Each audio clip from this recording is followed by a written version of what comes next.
is some good work. All right. Okay. Did not cover threats. Didn't cover threats. And we would block in some instances. Matt. It's Matt. Yeah, come on up. I didn't cover a couple things. Okay. Whenever we get to here, or we are here in Krav Maga side control, this is reference point 1, okay, for my takedown. This is reference point 1, okay? It's not going to be any different, okay, significantly different, if I have the arm between me and the aggressor here. I'm going to be working the leg combatives, okay, but my takedown has to be different. I can't let go of the arm, okay, reference point 2, I'm going to reach all the way around, okay? We all have a center line coming down our front. We have a center line going down the back. I'm going to reach all the way around. I'm going to put a center line on back in the middle of my chest, and I'm going to seat him, okay? And I'm going to keep control of this arm, okay? It is no different. If I am able to block, it is because likely there's an environmental factor that was in my favor or something working against him. Okay? Even Steven, all things being equal, I'm not going to be able to block. It could be that this guy is less than committed. It could be he's a little bit drunk. It could be he's a little bit slow or uncoordinated. And then, of course, okay, if I see the attack coming in, I am going to be getting to work. Okay? From here to guess what? Yes? But I can't count on things being even. Okay? And me being able to pick that up.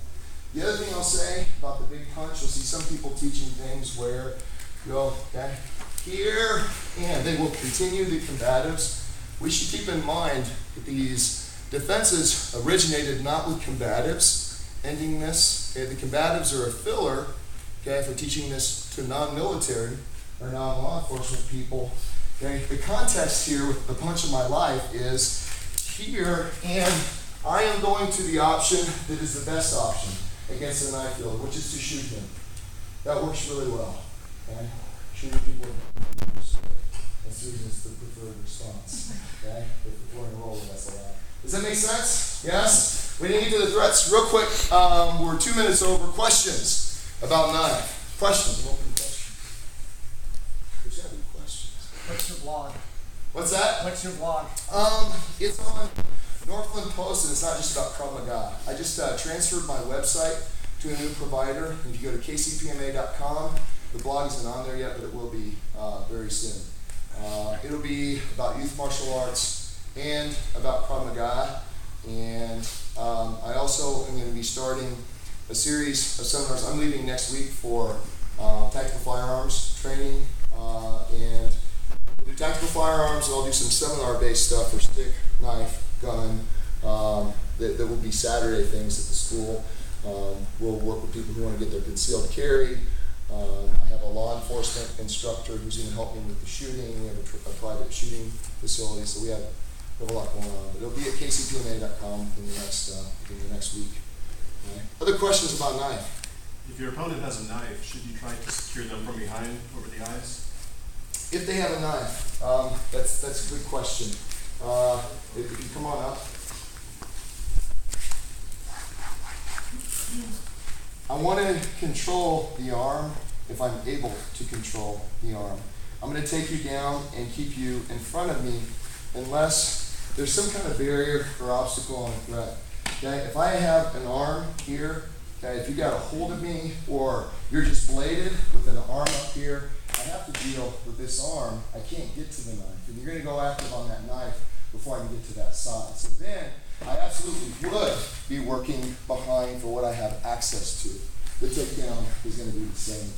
Okay? I want to get to the arm. If I can't get to the arm, I want to get behind you where I can get into a position of dominance. That position, okay, this is just an arm drag coming here, okay, taking him down. It's like a reverse tie clinch. Okay, now I have knees to the back, and I have a lot of things I can do. I'm not done yet, he's not done yet, but I'm in a much better position. Okay, so did that answer the question? It did. Okay, all right. Yes? Would you say that these techniques are also good for machete, or are there different Longer knife. techniques? For longer knives, here's the thing. When I teach, a knife, the techniques I teach for a knife are something that's about your forearm or shorter. Once I get the length of my arm, then I'm dealing more with sword type techniques. The other thing about machete, some knives have got shearing built in. A machete, kukri has got shearing capacity to where we might be opting, if you see it, to go to more of a baseball bat defense, the universal defense, to get inside it. The techniques you use on those longer things are generally different. Nobody's going to be stabbing at you with a machete. So, baseball bat, yes, universal cover. The other thing, I was attacked with a knife, and it wasn't doing some kind of high-speed stuff in Kansas City, Missouri, down in the hood. I used to live in Lawrence. I went to KU, and I had a job just up the street from here, on 23rd Street, and I went to the place that was robbed. And a guy sat out in his car, smoking crack for a while, came in, got a butcher knife, and tried to get me with it. Okay? So my tactic was dodging. Okay? It looked more like dodgeball than anything. When someone has something sharp, I'm going to be making it. That's when conditioning is key. And that's when conditioning is key. Yeah? Makes sense? The other thing I'll say about knife on knife, he has a knife, I have a knife. There's a myth, okay, of the Sheriff of Nottingham kind of duel.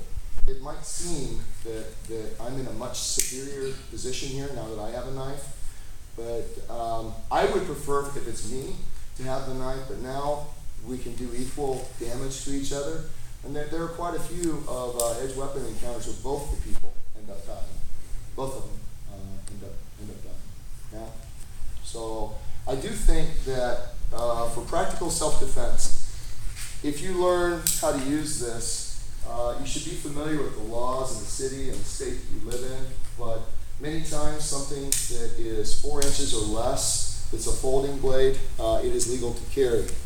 It is legal to carry. You do need to be able to articulate why you have that on you.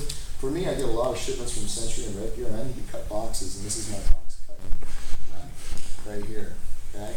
This one, okay, I have a reason for. This one, okay, I'm going to have a little bit more explaining to do.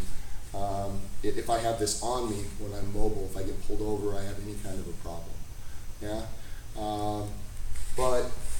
But anytime you want to learn how to use a weapon, there are a lot of people carrying weapons who are not truly armed. They just got a gun or a knife on them. The 3 things with Krav Maga: having the knowledge, the physical skills, and then the mindset. If you pull something like this out, if you've ever seen the effect that it has on someone, on what it does to another human being, you have to be willing and ready to do that if you're going to have something like this on you. And I think a lot of people who have these things, a lot of people who carry guns, are within their rights to do it, but they aren't particularly good with the guns. They haven't thought out their home defense strategy.